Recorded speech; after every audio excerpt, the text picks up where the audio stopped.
Bonjour et bienvenue dans cette nouvelle vidéo. Cette vidéo est la quatrième et dernière partie d'une série sur l'enseignement de Jésus au sujet de l'homme riche et de Lazare. Dans les deux précédentes vidéos, j'avais évoqué succinctement les deux lieux éternels dans lesquels un être humain peut se retrouver, à savoir le ciel ou l'enfer. Dans cette dernière vidéo, nous allons considérer la fin de l'enseignement de Jésus et en faire ressortir deux points essentiels. Relisons la fin de ce texte. Le riche dit « Je te prie donc, Père Abraham, d'envoyer Lazare dans la maison de mon père, car j'ai 5 frères. C'est pour qu'il leur atteste ces choses, afin qu'ils ne viennent pas aussi dans ce lieu de tourment. » Abraham répondit « Ils ont Moïse et les prophètes, qu'ils les écoutent. » Et il dit « Non, Père Abraham, mais si quelqu'un des morts va vers eux, ils se repentiront. » Et Abraham lui dit « S'ils n'écoutent pas Moïse et les prophètes, ils ne se laisseront pas persuader, même si quelqu'un des morts ressuscitait. » Il y a un élément dans ce texte qui nous donne la raison pour laquelle ces deux personnes ne sont pas dans le même lieu. Pourquoi l'un est dans l'état de perdition et de souffrance éternelle, et pourquoi l'autre se retrouve consolé, amené par les anges au ciel avec Abraham qui a cru Dieu. Voyez-vous cet élément ? Dans ce texte, l'un des personnages a un prénom et l'autre n'en a pas.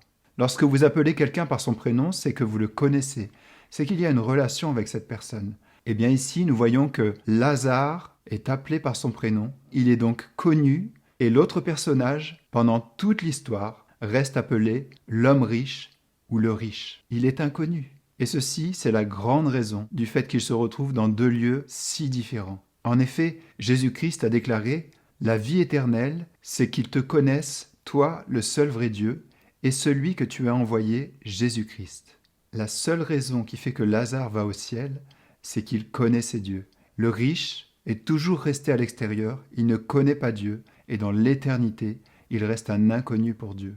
Alors des gens, des fois, quand je leur parle de Jésus, ils me disent « Ah oui, tu suis une religion ?» Et je leur dis « Mais est-ce qu'à un moment donné, je vous ai parlé de religion ?» Je suis en train de vous dire que j'ai rencontré Jésus-Christ, j'ai rencontré Dieu, je connais Dieu. Je ne suis pas une religion. Je marche dans une relation personnelle et vivante avec Jésus-Christ au quotidien. Dans les milliers de paroles que Jésus a prononcées et que nous trouvons dans la Bible, combien de fois Jésus a-t-il employé le mot « religion » à votre avis ? Dans tous ses enseignements, il a prononcé le mot « religion » 0 fois. C'est étranger à sa pensée. Jésus n'est pas venu sur la terre pour instaurer une religion, il est venu sur la terre pour restaurer une relation. Ça n'a rien à voir. La religion ne l'intéresse pas. Jésus n'est pas venu dire ce que les êtres humains devaient faire pour être acceptés de Dieu. Il est venu rencontrer le besoin des êtres humains en se donnant lui-même en sacrifice afin qu'ils puissent connaître Dieu. Vous pensez bien que si une religion avait pu suffire, il n'aurait pas été nécessaire que Jésus-Christ fasse ce sacrifice. Cette histoire a été racontée dans un contexte particulier. Jésus enseignait au sujet des richesses et les leaders religieux de l'époque, appelés les pharisiens, ont entendu cet enseignement et se sont moqués de Jésus. Voici ce que Jésus leur a répondu. « Vous cherchez à paraître juste devant les hommes, mais Dieu connaît vos cœurs, car ce qui est élevé parmi les hommes est une abomination devant Dieu. » On voit, comme pour l'homme riche et Lazare, il y a une apparence extérieure, mais Dieu regarde ce qui se passe au fond du cœur. Et Jésus ne se laisse tromper par personne, il sait si quelqu'un le connaît ou pas. Jésus le dit encore à d'autres endroits, il dit par exemple « Plusieurs me diront en ce jour-là, « Seigneur, Seigneur, n'avons-nous pas prophétisé par ton nom? N'avons-nous pas chassé des démons par ton nom? Et n'avons-nous pas fait beaucoup de miracles par ton nom? » Alors je leur dirai ouvertement « Je ne vous ai jamais connus, retirez-vous de moi. Vous qui commettez l'iniquité. » Même ceux qui disent connaître Jésus et qui font des choses au nom de Jésus, Jésus est en train de dire, il y en a qui ne le connaissent pas vraiment. Et quand ils vont se retrouver au jugement, Jésus va leur dire, je ne vous ai jamais connus. En contraste, Jésus dit au sujet de ceux qui mettent leur confiance en lui, en se comparant à un bon berger qui prend soin de ses brebis. Mes brebis entendent ma voix. Je les connais et elles me suivent. Je leur donne la vie éternelle et elles ne périront jamais, et personne ne les ravira de ma main. C'est toute l'essence du vrai christianisme, qui n'est pas une religion, mais qui est rencontrer Dieu pour le connaître et avoir une relation personnelle avec lui. La Bible nous dit « Le Seigneur connaît ceux qui lui appartiennent ». On ne peut pas tromper Dieu. Quelles que soient les apparences, Dieu sait vraiment si vous le connaissez personnellement ou pas. Connaissez-vous Dieu aujourd'hui? Est-ce que votre nom est connu de lui? L'avez-vous rencontré? À la fin des temps, Jésus nous explique qu'il va y avoir un tri entre ceux qui font profession de connaître Dieu, mais qui ne l'ont jamais connu, et ceux qui sont des croyants authentiques qui vivent une relation personnelle avec lui. Dans quelle catégorie vous trouverez-vous ?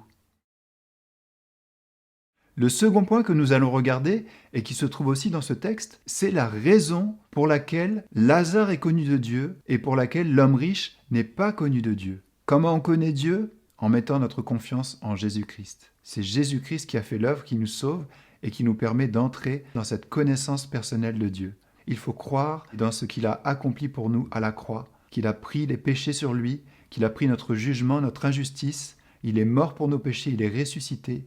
Mais alors j'ai une question. Comment on apprend que c'est comme cela que l'on peut connaître Dieu ?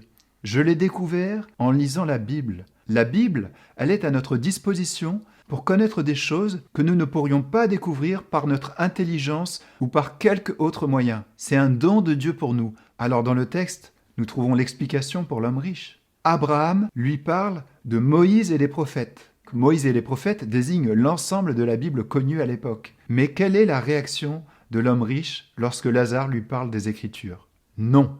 Il lui dit non. Il n'est pas d'accord avec ce que Abraham lui dit. Il sait qu'il s'est trompé sur toute la ligne. Il se retrouve dans un lieu de tourment, séparé de la présence de Dieu. Et Abraham lui parle pour lui dire ce qui est correct. Et lui, il ne veut rien céder. Il continue à dire non, pas la Bible. Toute sa vie, il a choisi de faire à sa manière et non pas à la manière de Dieu. Il a choisi d'ignorer tout ce que Dieu avait révélé, car à son époque, la Bible de l'époque était disponible. Il pouvait savoir les choses au sujet de Dieu. Mais il a toujours dit non, je fais à ma manière. Et là, il se retrouve dans le tourment des flammes et il continue à dire non, je fais à ma manière. C'est donc un des points clés de l'histoire, ce non de l'homme riche à la solution de Dieu alors qu'il est dans l'état de perdition. Cette histoire est tellement d'actualité. Non pas la Bible, c'est quelque chose que nous entendons au quotidien, dans les médias, dans les films, dans la littérature. De toutes parts, j'ai entendu des gens dire non pas la Bible. Et pour ceux qui, comme moi, croient que ce qui est écrit dans la Bible est vrai, nous sommes l'objet de moqueries. Mais à l'époque, on s'est aussi moqué de Jésus, comme on l'a vu avec les pharisiens. Alors j'entends aujourd'hui, quoi ? Tu crois ce que dit la Bible ? Mais tu es vraiment stupide et ridicule. Oui, c'est grâce à la Bible que j'ai découvert qui est Jésus, à quel point il m'aime, ce qu'il a fait pour moi à la croix, sa mort et sa résurrection. Je me suis réconcilié avec Dieu, j'ai reçu le pardon de mes péchés et la vie éternelle. Vous lisez la Bible, mais vous êtes vraiment naïfs, vous êtes simplés, vous êtes des ignares. Sous-entendu, nous, on connaît mieux pour ce qui concerne la vie, Dieu, les choses éternelles et invisibles, tout ce qu'on ne peut pas voir et percevoir par nos sens. On maîtrise notre sujet. La Bible, c'était pour les bénés de l'époque. Mais nous, on est intelligents maintenant. Dieu est plus intelligent. Mais aujourd'hui, il y a aussi des Lazars. Il y a aussi des gens qui décident de croire ce qui est écrit dans la Bible et qui du coup connaissent Dieu et sont connus de Dieu. Qui, lorsqu'ils vont mourir, vont être amenés par les anges dans le paradis de Dieu. Qui vont vivre pendant cette vie une vie extraordinaire, surnaturelle et miraculeuse parce que Dieu est dans leur vie. Ce serait tellement extraordinaire que vous en fassiez partie. Alors j'aimerais vous faire une invitation aujourd'hui à vous qui regardez cette vidéo. Nous avons vu dans cette série 2 histoires, l'une qui se finit extrêmement bien et l'autre qui se finit d'une façon désastreuse et dramatique pour l'éternité. L'un a connu Dieu et été connu de Dieu, l'autre ne l'a jamais connu et resté un inconnu pour toujours. Voulez-vous faire partie de ceux dont l'histoire se termine bien ? Voulez-vous connaître Dieu ? Pour cela, il vous suffit de faire une prière, de vous adresser à Dieu dans la simplicité de votre cœur. Je vous propose qu'on fasse cette prière ensemble. Vous pouvez dire « Seigneur Jésus, je crois en ta révélation. Je crois en ce qui est écrit dans la Bible à ton sujet, que tu as quitté le ciel pour moi, que tu es venu vivre une vie parfaite d'amour et d'obéissance sur la terre pour moi, que tu es allé sur cette croix volontairement pour prendre mes péchés sur toi, prendre mon jugement à ma place, que tu es mort pour cela et que tu es ressuscité le 3e jour. Que tu es au ciel maintenant et que tu m'invites en me disant « Celui qui croit en moi a la vie éternelle ». Alors je décide maintenant de te dire oui. Seigneur Jésus, viens dans ma vie. Sauve-moi aujourd'hui Jésus-Christ. Je veux te connaître. Je veux entrer dans cette relation qui ne s'arrêtera jamais. Et je le demande en ton nom, Seigneur Jésus. Amen. Si vous avez fait cette prière, Dieu vous a entendu. Et la Bible dit que vous êtes devenu une nouvelle création, que vous êtes entrés dans le royaume de Dieu et qu'à présent vous êtes connus de Dieu. Alors, afin que vous puissiez grandir et apprendre à connaître Dieu d'une façon expérimentale jour après jour, je voudrais vous conseiller de faire 3 choses. La première, c'est de lire le Nouveau Testament, la deuxième partie de la Bible, qui commence par la vie de Jésus, afin de vous imprégner de ce qu'il a dit et d'apprendre justement à le connaître d'une façon personnelle. La seconde chose que je vous conseille, c'est de prier. Prier, c'est quoi? C'est tout simplement parler avec Dieu. Si vous savez parler à quelqu'un, vous savez prier. Vous vous adressez à Dieu et Dieu va vous répondre d'une façon ou d'une autre. La troisième chose que je vous encourage à faire, c'est de rencontrer des croyants qui, comme vous, ont mis leur confiance en Jésus-Christ, qui croient qu'il est mort pour vos péchés et ressuscité et qui suivent les enseignements de la Bible.